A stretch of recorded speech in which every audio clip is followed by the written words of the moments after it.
Здравейте! Днес ще се научим как да виждаме къде се намира наш автомобил и да работим с основния екран на системата. Това е наблюдението на превозните средства в реално време, като тук трябва да изберем кой от автомобилите искаме да виждаме. В случая сме избрали този и на картата се изобразява неговата позиция. Ако щракнем на някой друг, ще видим позицията на него съответно. Тук в таблото се изобразяват данните, които постъпват от самия автомобил. Имаме индикатори за контактния ключ, за статуса на двигателя, дали е запален или изгасен, GPS координати, показанието на акумулатора на автомобила и нивото на резервното захранване на GPS. В електронното табло виждаме скоростта, с която се движи в момента автомобилът. Много е важно да видим дали тази дата и час са актуални, защото те показват датата и часа на последното настъпило събитие. При автомобили, които са паркирали, съответно ще виждаме датата и часа, на която са паркирали съответно на това място.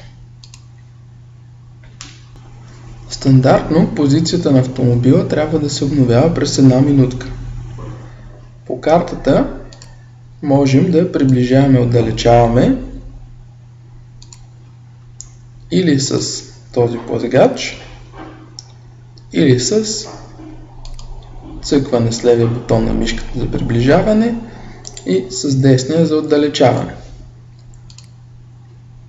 В зависимост от различните конфигурации, тук може да имаме различни показатели. В този случай виждаме нивото на горивото в резервоара на автомобила и температурата, която е отчетена вътре в купето. Може да имаме вариант на таблото с бордови компютър, където информацията ще бъде доста повече като обем.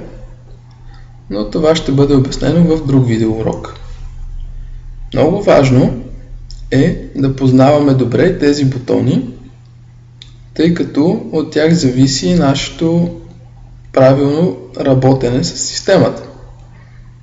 Може би най-важният бутон за реалното наблюдение е ето този. Когато той е щракнат, винаги в центъра на картата ще бъде нашия автомобил. Ако изберем друг автомобил, съответно неговата позиция ще бъде изобразявана на картата. Ако бутона не е щракнат и изберем друг автомобил, всъщност няма да се преместим на картата, защото не сме задали центъра да е нашия автомобил. Ако искаме да видим нещо друго по картата, бутонът не бива да бъде щракнат, защото няма да ни позволява да се местим. Ако искаме да се върнем отново на автомобила, трябва просто да го щракнем. По този начин автомобилът винаги ще бъде в центъра на екраната.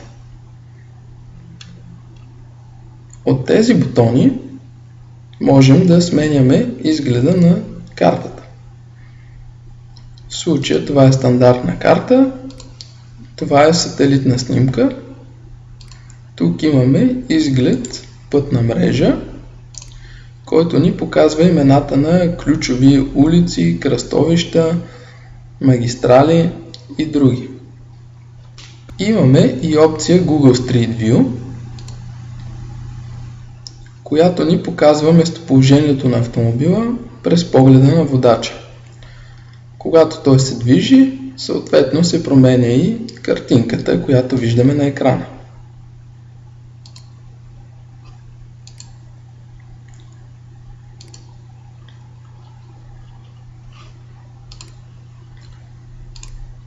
Чрез този бутон можем да зададем дали да виждаме на картата само абонатът, който сме избрали, както в момента, или всички абонати от нашата група.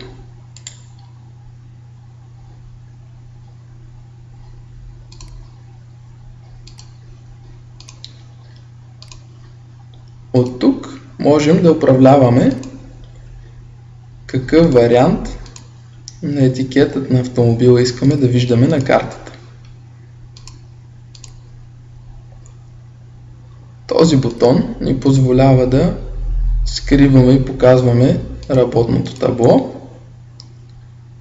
а чрез този се появява и скрива така наречената карта лупа, която представлява карта с отделен мащаб и ни позволява, ако например тук виждаме, да речем, града, в който се намира автомобила, на нея да виждаме държавата или дори самия континент, в зависимост от нашите предпочитания. Най-общо, това са основните функции за работа с наблюдението в реално време, като повече подробности ще бъдат обяснени в следващите видеоуроци.